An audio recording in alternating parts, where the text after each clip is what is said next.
So, what is the worst ergonomic advice being given? That's easy. Most of you have been told or led to believe that a computer monitor should be elevated because it is not natural looking down. That is completely false, and the proof has always been right in front of everyone. If it were natural for us to have, this was what was natural, and we would all have evolved with a muscular and skeletal ability to do this. This is how we would use our hands, and we would have evolved that way, but we have not. We have evolved using our hands here. We evolved working with our hands like this. Billions of people in the world don't use computers. They work with their hands, and they work with their hands here, not here, here. And they look at their hands, and they look at their hands not doing this. No one ever does that. What they do is have a slight forward tilt of the head and a downward gaze with the eyes, and they can work with their hands all day long because we have evolved with that muscular and skeletal ability. This is what we have not evolved doing. We look down at our hands while we work. Do you know that it's only a short period of human evolution that some of us can actually walk like this, looking straight ahead? Try walking like that on uneven ground. Try walking like that through a park. Fine, if you have floors and roads and sidewalks, different story. But we have evolved walking on uneven surfaces. And you know what? If you walk looking like this, you're going to fall. In fact, we have evolved looking down. We look down at actually the funny thing is we look down at an angle that is about the same angle as if we were looking at our feet, at our hands, I should say, as if we were looking at our hands. So we look at that angle. That's how we look down to walk so we don't fall, so you don't trip. That is how we've evolved. So what that means is that is a closed surface. That is, you can't think about, oh, well, you know, if I just move my monitor back a little bit, that is close. That is what we look down for. By the way, Dr. Springer, one of the things that he said to me is we have also been looking down through our evolution for safety reasons. His example is that a stick or a snake? We look down. That's what we do. By the way, if you want to experience something interesting, the next time you're walking or whenever you're walking on flat surfaces, next time you're walking down a sidewalk, walking in an office, walking anywhere, I want you to look at how many people come walking down either towards you or you can watch them walking along the sidewalk, and you know what you'll see? So often you'll see them looking down. They'll look down. What are you seeing when people are looking down when they walk on flat surfaces? You are seeing evolutionary instinct being demonstrated. We have spent so much of our evolution looking down because we walk on uneven surfaces, looking down for safety, that we still look down even when we look on flat surfaces. So don't tell me that it's not natural looking down when it is how we have evolved. Either working with our hands like this, looking at them, or looking down for safety as we walk on uneven surfaces. That is how we've evolved. What makes far, far more sense?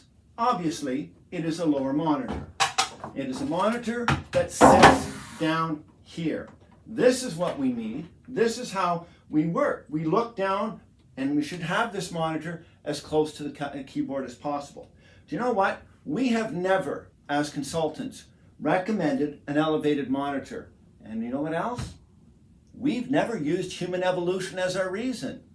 We have always had enough practical, functional reasons about how people work, how people use their computer, to make those the reasons this monitor should be lowered and never elevated.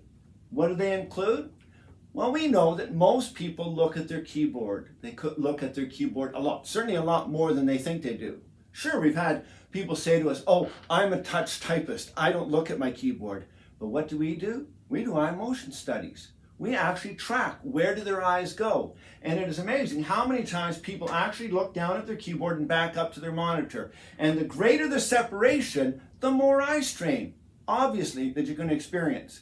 Now, having an elevated monitor, period, defies human evolution because that's where we see a distance. That's where we look far, and all of a sudden we're saying, oh, no. You now have to view close. And a lot of the eye strain, eye fatigue, and nausea, and frequent but temporary myopia all comes because you're defying human evolution by saying, no, you gotta look here now. But this is far more natural. Actually, the best setup between a keyboard and a monitor is on a laptop. That's the closest. but there's a lot of problems with keying on a laptop, which we'll get to later when we talk about wrist pains. So, getting back to this, why do a lot of people look at their keyboard? Well, it's very, very simple. A lot of people have a mixture of letters and numbers. And the keyboard, the QWERTY keyboard, very nicely set up, ASDF, JKL, semicolon. From there you can access every letter on the keyboard. But the numbers are next row away, or the pad over here. And people will look down at their keyboard when they have a mix of letters and numbers. As I said, we record that. What are other cases? Well, you know what? There's a lot of people who aren't and never will be touch typists. They will always be looking down at the keyboard. Some, it'll be just the CVB and maybe QW that they'll be looking at, but often enough, that is, again, frequent up and down eye movement. We also have cases where we know that people can get to their mouse with their peripheral vision, but they can't get back to home row keying position without looking at their keyboard. So over and over again, we constantly find that people are looking down at their keyboard. We also know that a lot of people work from documents that have to sit on the desk surface. They might be in binders, they might be, who knows what they're contained in. But if they have to go on the desk surface, they can't go on a document holder. So now we've got people looking down here at a document, people looking down there at the keyboard. Where do you think the monitor should be? Up here, creating all that distance of head and eye movement, or down here? One of the things I find very interesting is a lot of people have been caught up in, okay, yes, they find that, yeah, that monitor too close, they notice eye strain. What solution do they come up with? Larger monitors. So all of a sudden they have larger monitors, they're pushing further away. Problem with that is it creates a different focal depth. So you have a focal depth here and here, and then a completely different one when you look at your monitor. The one that really kills me is when there's not enough depth that way, so they actually move their monitor, larger monitor, towards the end, one end of the desk or the other. Then what you end up with is neck pain. So now you've got eye strain, headaches, neck pain, all being caused because we were told wrongly the monitor should be elevated. No. What you want is an equal, try to create a setup where you have the same amount of viewing distance to each thing. You know what? This whole thing about elevated monitors, it's really created a bit of a nightmare. Go into stores, go into where they have checkout counters now, banks, go into the banks, go up to the tellers. It just defies all logic because everything they do is down here. Everything, whether they're standing, whether they're sitting, whatever, they have all, whether it's on the conveyor belt, passing SKUs, checking, and then they make them go like this. They have to keep going like this up to the monitor because it's elevated. It's crazy. And you want to know who it's craziest for? Hardest? People who wear bifocals.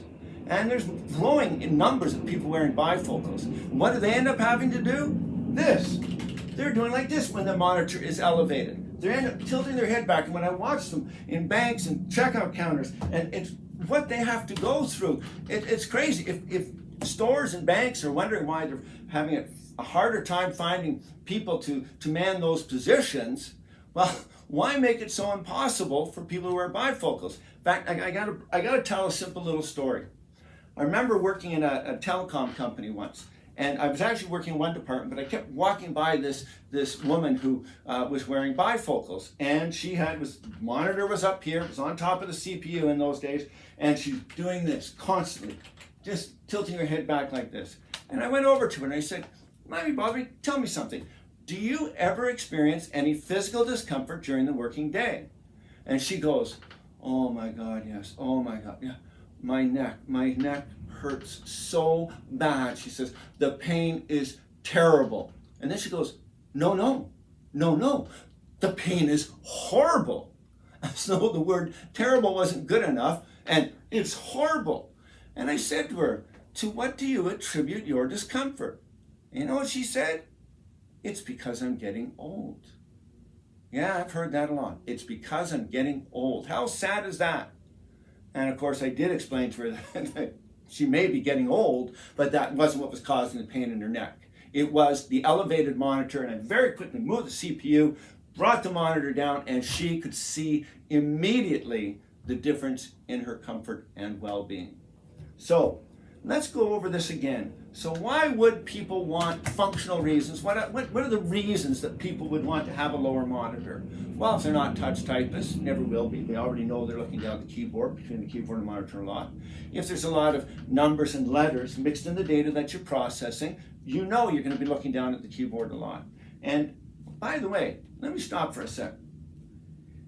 We're going to teach each of you. We're trying to say we'll teach you how to be your own ergonomic consultants. If you're not sure what you're doing, if you're like the people who think they're touch typists and think they don't, find out. Take the time to set up your phone somewhere, set on the camera and film yourself working. Take a look. How many times are you looking at your keyboard, the monitor, or document? How often do you have eye movement? And then you'll know. It won't be a guess. You'll know. In fact, it'll help make a better ergonomic consultant just doing that than a lot of ergonomic consultants. But anyways, getting back to that. Lower your monitor if you know you're looking down at your keyboard. Know you look to your keyboard because you mouse a lot. Know you have documents that have to go on the desk surface for whatever reason. And know you're looking down there. Bring those down.